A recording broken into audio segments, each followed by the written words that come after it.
A'udzu billahi minasy syaithanir rajim. Bismillahirrahmanirrahim. Urang teh pan aya dua malaikat disebutna malaikat hafadzah.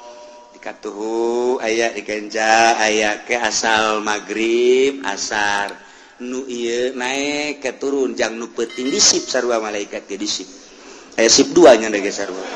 Oh malaikat peuting malaikat berang-berang ya taqabuna silih ganti nu berang-berang nu peuting ta eta teh malaikat hafadzah ngaranna atawa sok disebut kiramul katibin. Malaikat pencatat tak eta malaikat pencatat ya moal pisah-pisah jeung urang kecuali tilu. Hiji ketika urang junub malaikat hafadzah atau kiramul katibin ngajauhan urang sebab kaambeuna angru awak urang mun urang junub.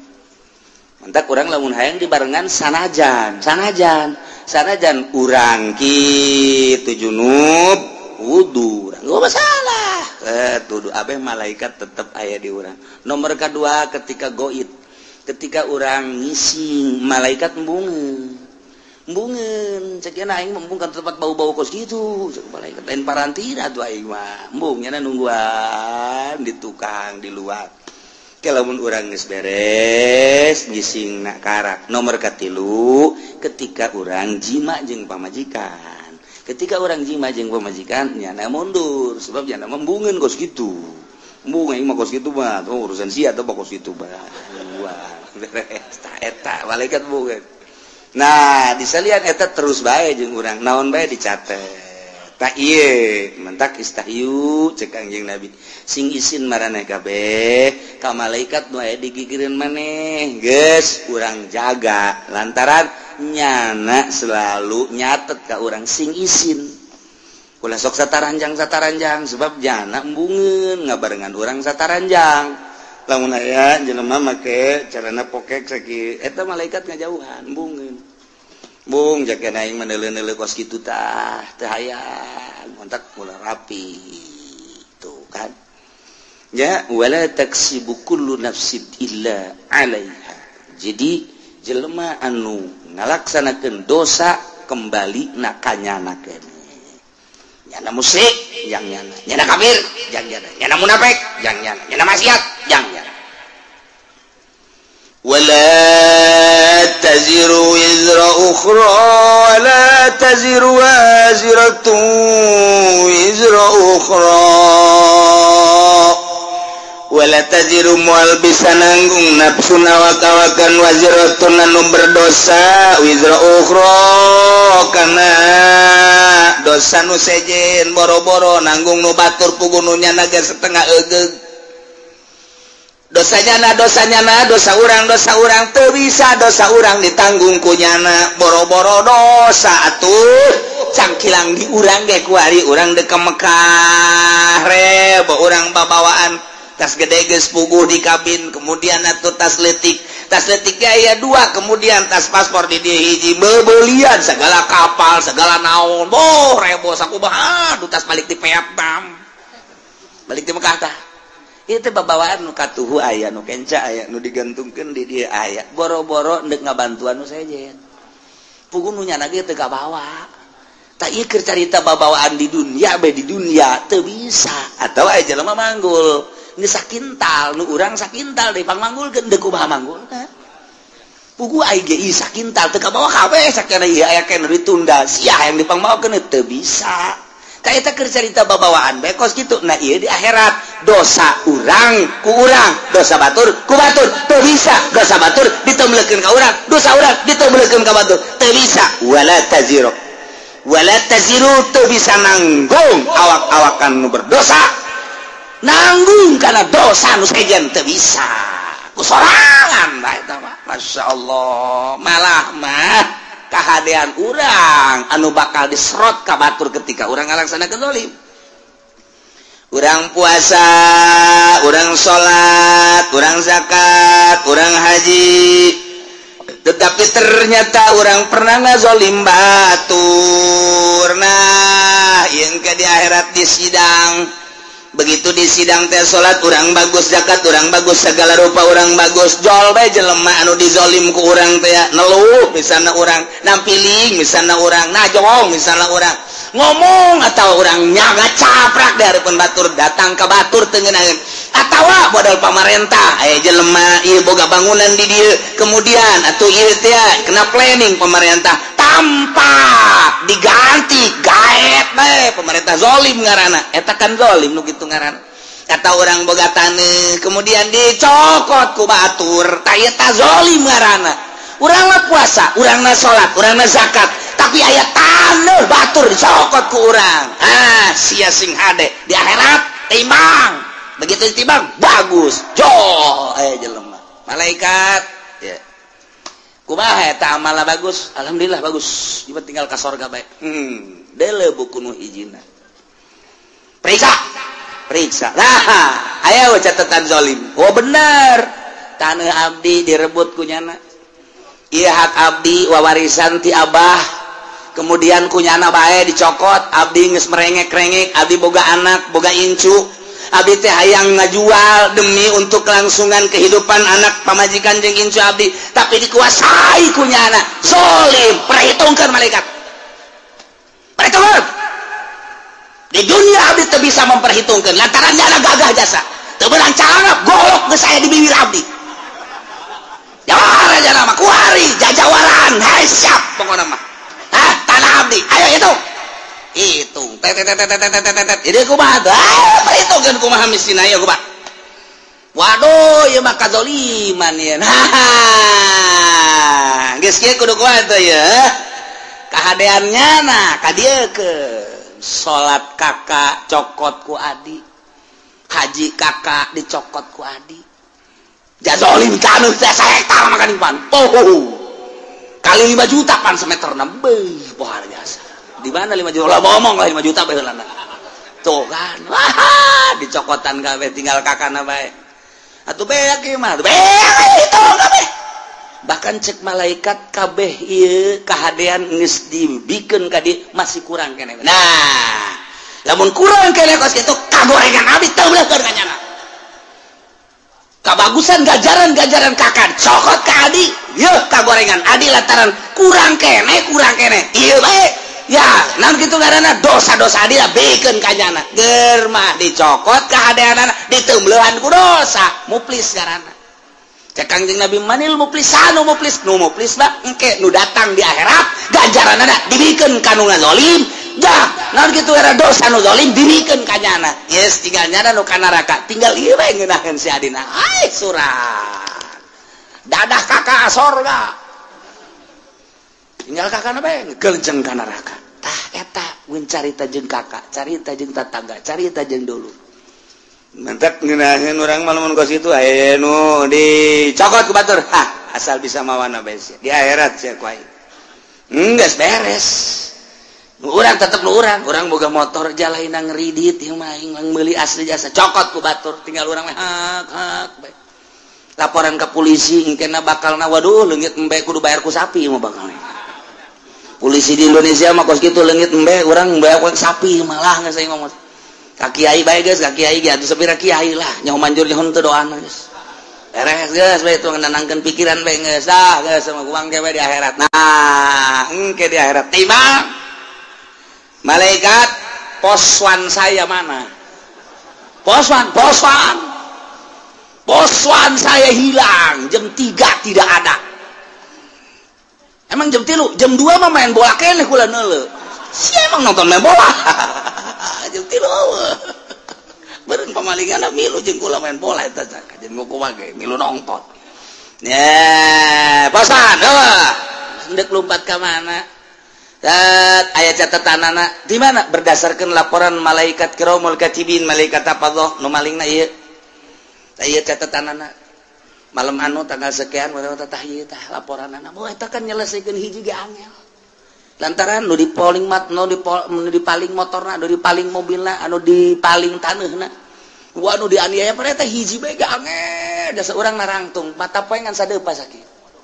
Masya Allah nek teu kebal kumaha lila jasa urang geus kakejat mah ngegerahan maksudna deuk ka neraka lah pokona nu penting ieu gegerahan ge puguh ka neraka leuwih panas tah eta ayo geura tilet hiji jelema bae ge pohara jasa nah ieu mane maling motor yang geus teu bisa ngahelak deui jauh sungut mah teu ngomong nu ngomong leungeun al yauma nakhtimu ala afahim wa tukallimuna aydihim wa tashhadu arjuluhum bima kanu sibun lengan ngomong saya yang bawa kunci T-nya ngomong iya curug saya yang motrek aduh geus deui aku cak suku kula nu leumpakna aduh aja cak babaturan kula nu ngadorongna atuh geus ieu mah teu ngomong lamun sungut ngomong moal anggeus-anggeus rame atuh jeung malaikat disalah-salahkeun malaikat mentak dikunci subut plak beres teu ngomong al yauma nakhtimu ala afwahihim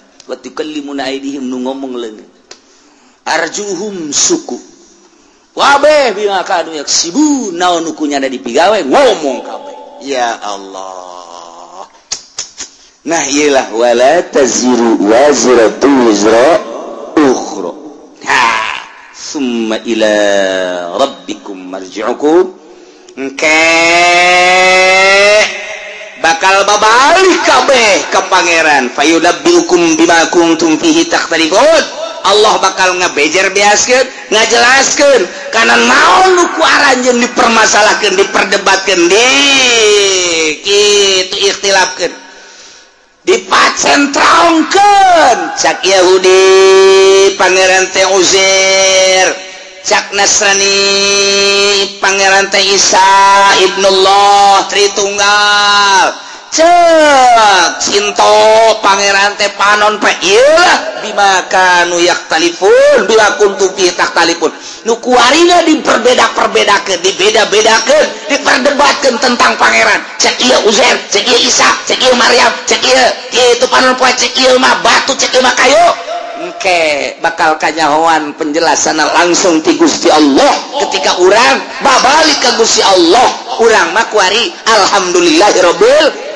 alamin nyana pasini tentang pangeran di hadapan Allah engke urang ditanya sia teh pasini kunaon nah urang seri bae tidak ada yang perlu dipasinikeun apa itu pasini cek malaikat ya pasini ada busini ada pasini saya tenang-tenang aja kula mah cek malaikat kon teu pasini henteu kula mah aslina kula mah marji'ukum fayunabbiukum bima kuntum fihi takhtalifun abdi mah memang geus ka Allah oh tuh nu pasini mah anu mangeranan ka Uzair ibnullah nu mangeranan ka Isa ruhullah nu mangeranan ka Maryam anak Allah anak awilita Allah anu mangeranan ka panon poe anu mangeranan ka batu ka kayu ka makhluk tah eta anu bakal dibejakeun ku Gusti Allah nu dipasinikeun salah eta teh nu asli mah Allahu akbar Allah alladzi khalaqas samawati wal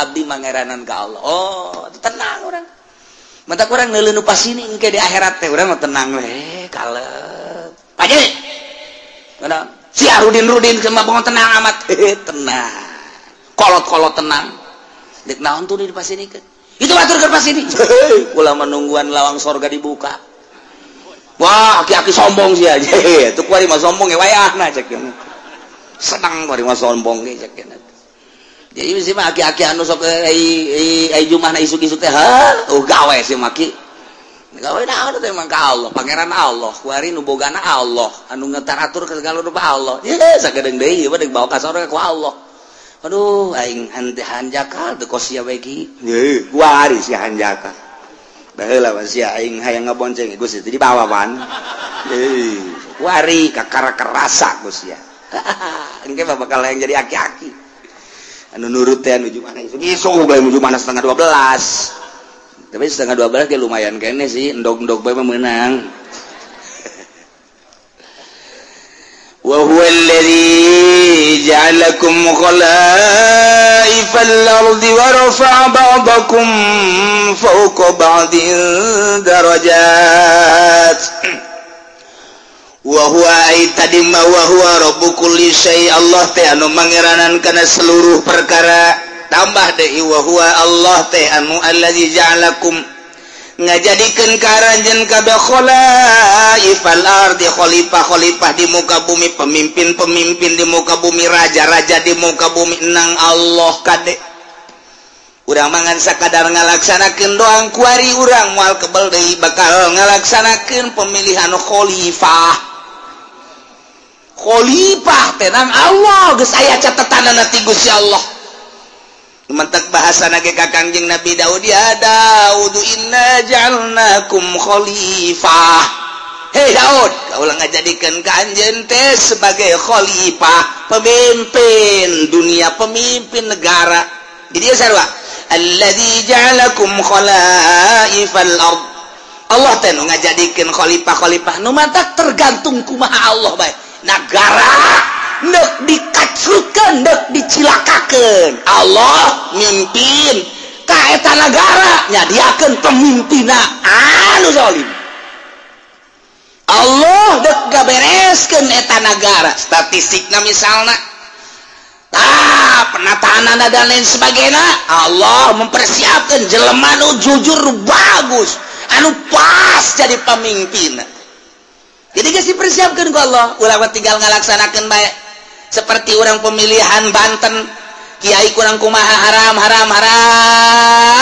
milih pemimpin awewe teh haram, malah didobatkan ku kiai keneh adu argumentasi. Eta teh maksudna emang Allah dek ngajadikeun pemimpin Banten sebagai konde anu zalim. Kos itu Pak, kos itu teh kajenting di halangan ku bae moal bisa dalil, tinggal dalil unggal pengajian kiai nyaritakeun haram milih awe endahan kiai ngajakan ka awewe. Deh, atuh geus kitu we eta. Allah teh deuk ngajadikeun Banten teh Banten redup. Banten redup ngaranna teh. Lain Banten bersinar. Banten redup. Oh, kuari mah lain redup teh gua ledeng. Jadi mah kuari mah Banten gludug geus lah. Geus redup deui geus. Wah beh, kuari mah ngararingkuk. Tuh, tinggal ki pudel ieu empot-empotana. Aing kapanggil tamual, tenang pun, moal pun, kalem ae. Aduh, Masya Allah, lainnya nama air, loba. Tuh kan, yesita. Asal ku Allah dek dijadikan pemimpin kos gitu, kan Kangjeng Nabi ke kos gitu. Di mana Allah untuk menghendaki satu negara bagus, Allah bakal munculkan pemimpin nu bagus. Ketika Allah menghendaki negara itu kacrut, Allah bakal nyadiakeun pemimpinan nu kacrut. Jeung dikahayu-hayukeun ge teu bisa bae, dihayu-hayukeun ge titah ngabagusan teu bisa bae. Geus ka dieu bae belokna. Eta teh nang Allah lain menang urang, siganang urang milih rakyat, ngajenengkeun rakyat, jadilah manehna siganang rakyat, hakikat nama menang Allah. Dina itu surat itu dicaritakeun inna ja'alnakum khalaif. Nah, ieu ge sarua khalifah, ieu ge sarua wa rafa'na kitu ngaranna wa huwal ladzi ja'alakum khalaifal ard. Allah teh ngajadikeun karanjeun kabeh kana pamimpin bumi di mana bae ge kudu aya pamimpin aja ngurus negara. Negara urang teh ieu teh geus sabaraha persen dibawaan bae ku Amerika ka ditu, urang mah ngan sakadar hampasna doang. Urang mun nyaritakeun kos kitu begitu beluna ka Amerika, tolol amat goblok amat atuh ta Amerika. Lantaran kakayaan bumi pertiwu urang teh kunaon kunyana dibawaan bae ketika ku urang diarahkeun ulah nuturkeun Amerika tuh yuk urang ka dieu yeuh kanu lurus ulah teh Amerika tetep bae ketika pemilihanana hese bae berarti Allah endeuk ngajadikeun negara urang ambruk. Tinggal pilih bae dek diambrukeun dek dihenteukeun terserah, suara rakyat suara Tuhan. Iyalah bahasa ahli filsafat. Artinya Allah menghendaki melalui suara rakyat, terserah rakyat dek milih ka mana, dek dibenerkeun negara deung teu. Berbagai argumentasi jeung hujah, adu argumentasi. Tapi awas sing hade, dek ka mana arahna? Dek ka mana arahna sing hade? Nah ieu negara urang. Ieu teh perlu pemimpin. Allah bakal ngajadikeun diserahkeun ka urang pemilihanana walaupun hakikatna memenang Allah. Wa huwallazi ja'alakum khalaifal ard. Allah nu ngajadikeun khalifah. Apakah Prabowo nu bakal jadi, apakah ieu teh Jokowi nu bakal jadi, apakah memang jurig salian ti eta nu bakal jadi? Teu jawaban urang teh. Dua nu keur adu kekuatan nama. Saha nu nyaho ke aya jurig muncul. Oh, bae aya calingan. urang lamun anu pro Prabowo ngaistimewakeun Prabowo dalilna loba, urang anu milih Jokowi pro Jokowi dalilna loba. Hese kos kitu mah lantaran ngarasa boga kepentingan Cina kabeh ka Jokowi lantaran nyana mah kepentinganna hana semet beuteung doang. Nyana teu memiliki negara Indonesia, aing mah penting mah hirup beuteung aing jembluk beres. Jembluk bahasa Cina teh jembluk. Penting beuteung aing jembluk nya nama. Sok Cina mah cicing di mana bae apa memiliki nya bahwa ieu negaranya henteu nya nama. Henteu nya nama. Urang deuk nuturkeun kos kitu silakan. Tah, ayo argumentasi nu ieu mah memiliki negara. Tah, tapi kan hese di kitu-kitu masyarakat mah boga pilihan aing pan usaha. Lamun henteu bergaining jeung Cina ke bakal kumaha? Pilih bae geus ka dieu ambruk berarti. Aing mah milih ka dieu bae lah lantaran aing mah anu terserah tah amruk ge henteu na. Nganu jelas mah kabeh ge nu geus ka dieu hese di ka dieu keuna, nu geus ka dieu hese di ka dieu keuna. Lantaran boga kepentingan masing-masing. Geus dibere ge, geus dibere. Acuanana ke tetep bae lebih mengarah kepentingan. Kuari bae gitu. Ayo partai Islam nu ngadukung ka dieu, nu ngadukung ka dieu. Pan eta teh meureunana boga kepentingan. Teu saluluguna dukung-dukung kitu henteu. NU ngadukung ka dieu aya kepentingan kajeun kumaha ge. Aya kepentingan kajeun kumaha ge. Jadi berarti ka hijab. Anu ngadukung ka dieu aya kepentingan ka hijab.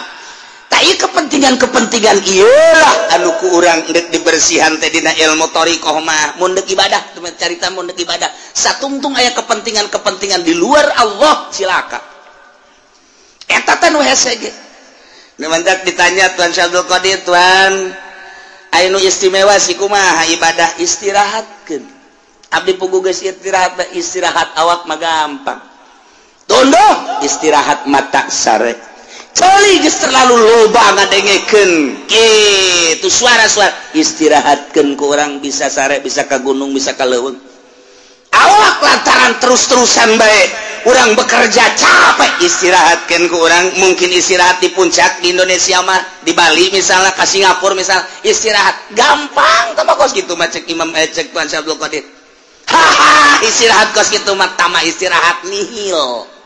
Nu hese kumaha Tuan? Nu hese mah ngaistirahatkeun pikiran. Pikiran diistirahatkeun tina gejolak dunia.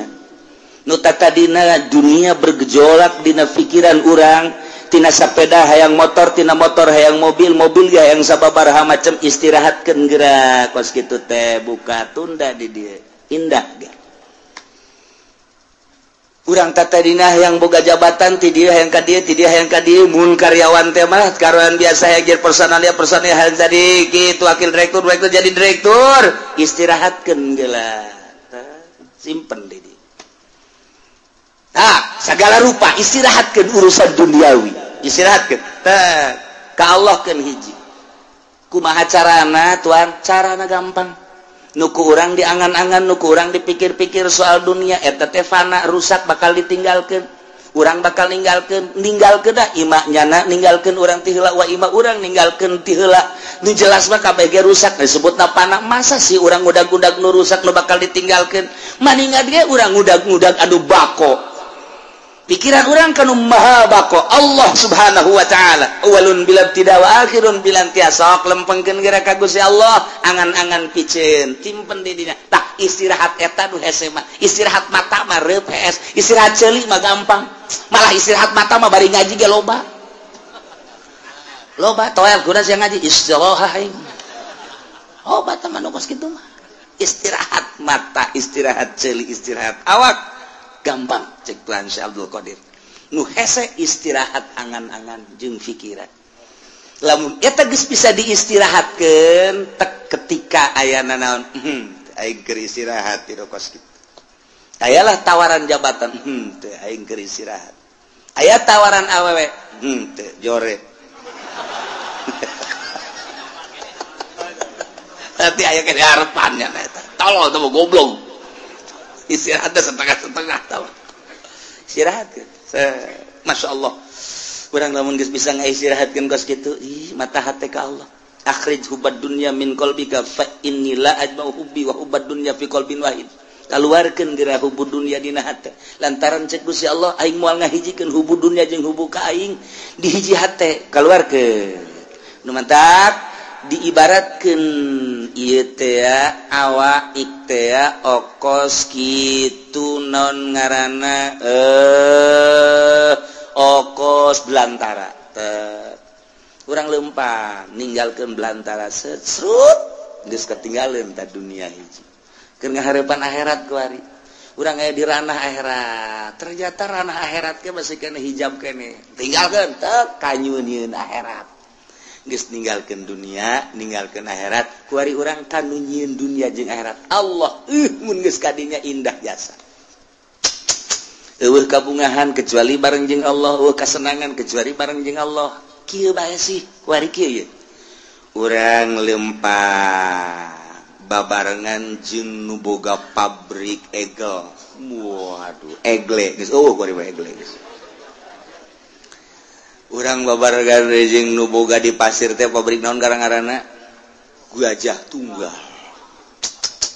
urang ka Jakarta ke Bandung bareng merasa bangga sebab naon ieu nu di sisi urang teh nu boga Gajah Tunggal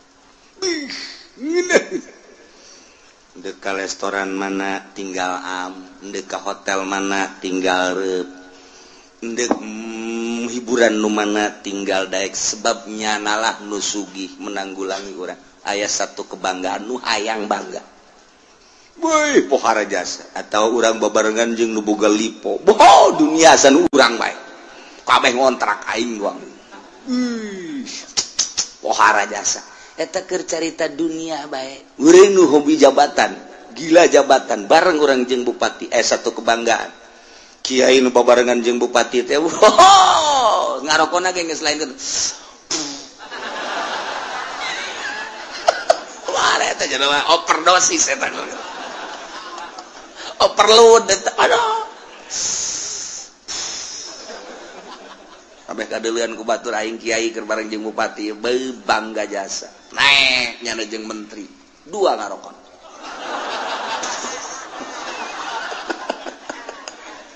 pohara jasa komo jeung presiden mah nyana lamun naik mobil jeung presiden SBY misalna hulu nonghol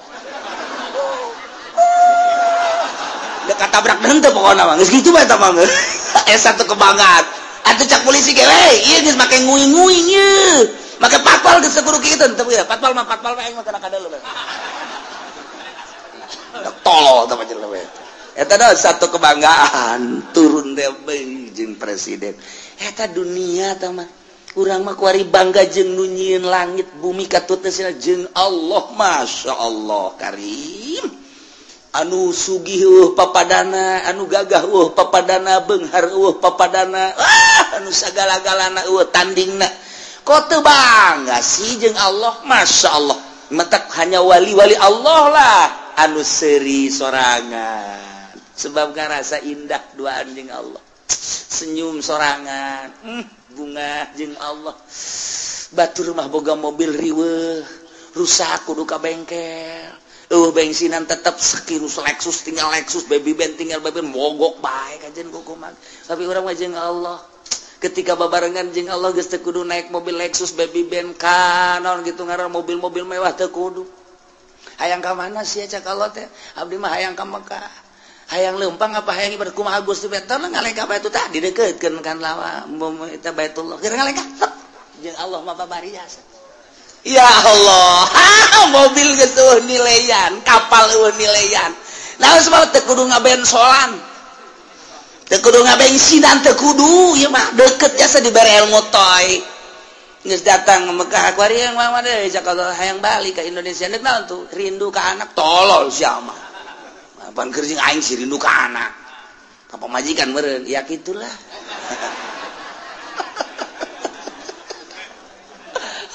dek jalan mana tuh cek Allah teh seakan-akan gitu dek jalan luhur cara manuk dek jalan handap sapatala cara Syekh Mansur atawa dek jalan biasa bae darat nyangakeun we kumaha Gusti bae ajar darat batu perem deukeutkeun mobil teh leka tek datang perlu mobil geus henteu kapal teu perlu perlu jeung Allah bae lamun geus urang deket jeung Allah teh tah lelengkahan dek ka mana bae ge masyaallah karim ini sama gilir ge geus kudu make mobil gilir kanu kolot kanu ngora aduh mantep jasa guys cek nu kolot isi juri tah lain bagian di aing aya di aing ya keneh teh cek nu ngora kitu keneh ieu mah juri beureung gajeun kukumaha ge janjana kadang aya kadang eueuh wah makajan kuku mah ge aya mbah jambrongan ieu macam mah ayo geus deket jeung Allah mah geuna jas masyaallah karim lamun teu Abdul Qadir buka jeung muridna aya 40 di ditu aya ditu aya ditu aya ditu aya bisa kos kitu teh Gusti bahasa gala-galana ya Allah tinggal urang kadeketkeun Allah deket jeung Allah miceunnan dunia tah nah mata cek tadi ge istirahat mata gampang istirahat seuli gampang istirahat awak mudah nihil tama kos kitu mah istirahat angan-angan jeung pikiran nu lain ka Allah istirahatkeun mun eta geus bisa mantep mantep orang dakwah ka Gusti Allah ngajak melalui Al-Qur'an hadis ketika aya nu mawakeun proposal tidak saya sedang istirahat mabur sia ka ditu leutik istirahat ke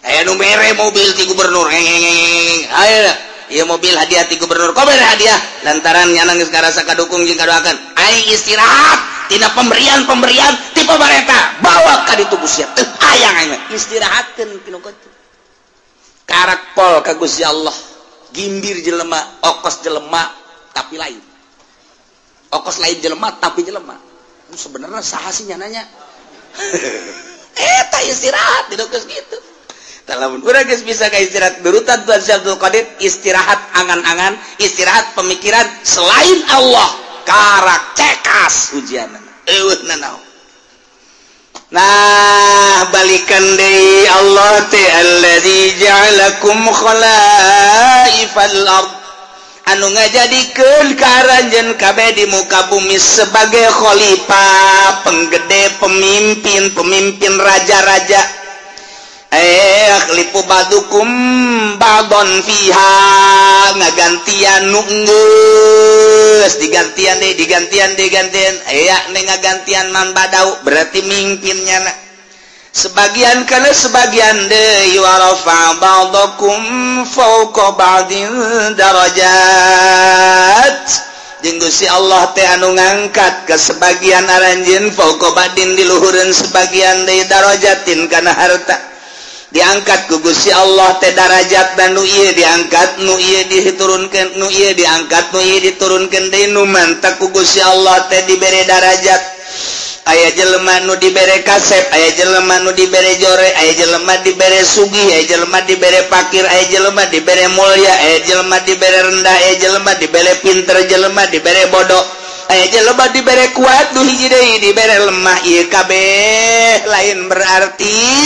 nandakeun lemahna Allah justru Allah mere kos kitu teh horenganan liyabluwakum fima atakum maksudna Allah mere darajat sebahagian kana sebahagian deui teh ieu teh liyabluwakum maksudna dicoba fima atakum nu dibikeun ku Gusti Allah ka anjeunna di dieu maksiat apa tuh Zaid tadi nama susah eker susah manehanana terus dagang make boronjong masih kene aktif ngaji aktif sholat bahkan jeung rawatib-rawatibna penting bada magribna masih kene tadarus lantaran teu sibuk ku urusan dunia bada isana ge aya pengajian di mushola jana masih kene milu terus balik ka imah nyana istirahat penting sempat kene tahajud bahkan bari wiridan sholawat jeung sajabana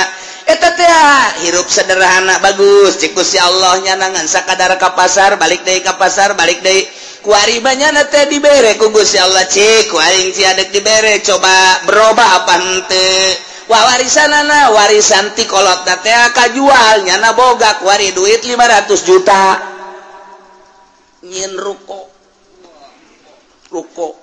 rumah dan kontrakan salah tuh ya geus kitu bae pokona mah toko aya rumah aya dan lain sebagainya ngarokok nu tadina kalau kuari gudang garam sarua jeung PNS gudang garam ge ganti Samsu kurang mantep lisong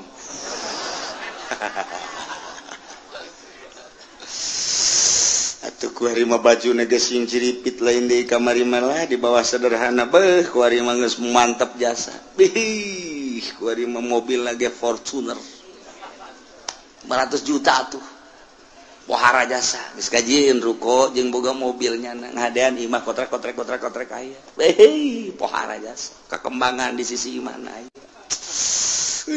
segala rupa yang geus 500 juta ditanya geus dilok nembalan kuari nanya paling gaeng dibere hatena geus juare geus julid tenagas sulit Ustad Pajaen ke mana bae pantai ulah ngomong atuh ngaji mah ngaji bae gua keur disampaikan ngizin-keun mesti lok ngaji masalah nanyana lok ngaji malaikat anu sok nulisan tahajud geus istirahah kuari cek malaikat aing teu nulis tahajudnya anda ieu ka pasar geus ganti pan kuari mah geus henteu waduh Jumat adzan karak datang bahkan kadang-kadang di jalan kene kagok teu Jumat. Waduh, geus kuari mulai salat dan bergaul jeung nu leutik teh. Kuari mah masyaallah kan nelayan. Dahar ka Jati kan nelayan. Ditanya kok siapa ka Jati bae sih? Ngeunaheun aing pelayana pingpingna parutih. Nu di imah leteng hideung. Aduh, geus mulai geus. Kadang-kadang pan dipencetan gitu kan ngeunaheun urang mah dahar dipencetan gitu. Di imah bapak hayang cai baik nyokot bae sih kok sebegeleungeun engka dadengekeun asana kaceuli kuari wae geus jadi raja kuang-kuang berubah berarti tadi susah taat barang sugih asin maksiat berubah liyabluwakum masyaallah dicoba ku Gusti Allah kamari mah menggebu jasa ketika manehanana hayang dipilih jadi caleg andai kata kaula jadi caleg jalan ieu kukula diperjuangkeun ieulah sarana agama ieulah sarana pendidikan bakal diperjuangkeun ku ari jadi caleg kapan ge henteu teh caleg teh ku galedeg kitu teh caleg dicoba liyabluwakum ngeuk dicoba ya kamari mah kerja di santri kene masyaallah nyata masyarakat luar biasa ih indah jasa kadeuleunan mah jasa dahar ge pohara jasa lah ditetep doang di luhurna lauk tembang mantep kadeuleuna sakitu jeung tembang doang ge jeung jengkol bae jeung aya bae cabe dirinya dirames di dieu sambalna ge henteu digocok deui henteu geus langsung bae nya mah ieu ta multidimensi sungut teh nya bari nyambel di dieu bae geus tapi barang tas daharna waduh kesangan nuduha kaburu ngaji kaburu salat kaburu jeung masyarakat jeung babaturan ngan keur susah barang jadi kiai